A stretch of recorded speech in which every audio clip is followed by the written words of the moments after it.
Welcome to the Africa Diaspora News Channel family. My name is Lynient Akotonou making this report.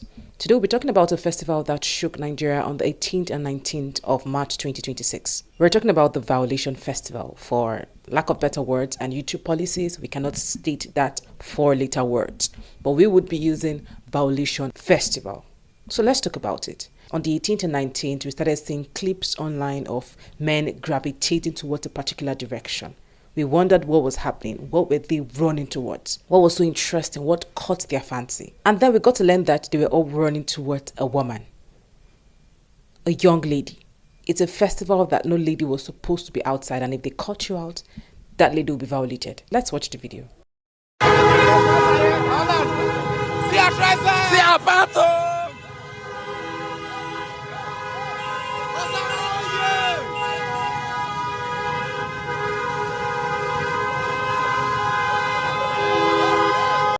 Now, what is this festival? This festival was not originally a violation festival.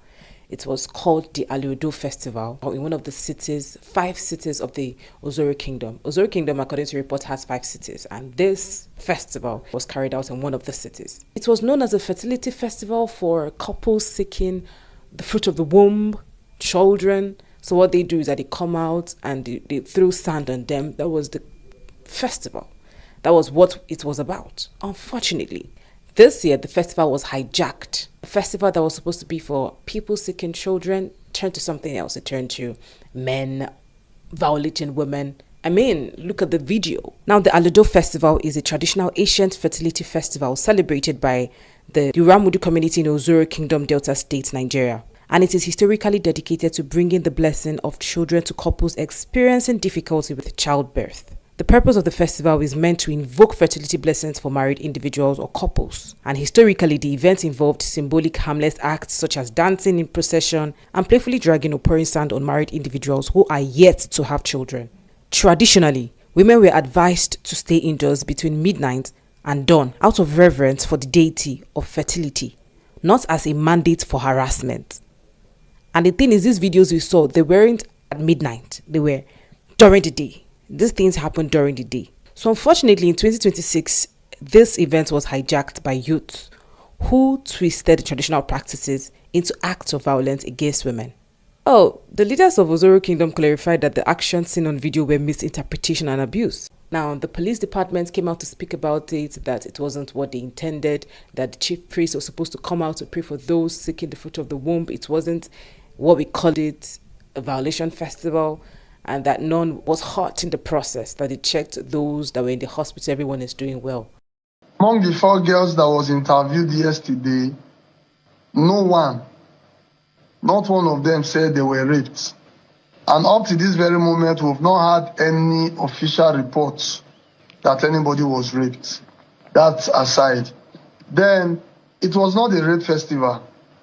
It was a festival that was done by the chief priest to pray for barren women, for them to have fruit of the womb. That was the intention. However, for reasons best known to them, the traditional ruler of Ozoro Kingdom was not informed. The student union was not even informed, because they know it's a student community. So they are supposed to inform the school management. They did not do that, and they did not inform the police. And that is why the chief priest is presently in our custody, because his negligence has led to this embarrassment, has led to this assault, sexual assault on these innocent girls. And that's why they are presently in custody. However, it was not a rape festival. When it comes to trivial issues, we see the police act fast. They go around arresting those they're not even supposed to arrest. Now it's this, they said they're investigating. Now, we got a report from a lady who said they actually sent a WhatsApp message to their group that it was leaked. It wasn't supposed to be exposed. Update on the graping festival going on in Nigeria and questions. 1, where is it happening? It's happening in a state called Delta State in Nigeria, in a community called Ozoro Community. 2, who organized this? It actually is a cultural and traditional thing. So it has been going on for years, and the women have accepted it, and they know that every year for 7 days, they have a graping festival, and they have to hide, lock themselves up in their houses. Three, that place is a college town. So they have a university in that state, and people who go there from different parts of the country and don't know about this, they fall victims to these things. Four, it has actually been hidden and kept as a secret and was not supposed to blow up like this until there were leaked messages from WhatsApp, and then people put it on Twitter, and then I said I had to spread awareness on TikTok. Five, the only thing that has been done right now is they arrested 4 people that were apparently the organizers of this. That's the community leaders, and the only reason why it is getting any kind of attention is because people are talking about it. If not, nobody will get arrested. None of the men who perpetrated these things have been arrested.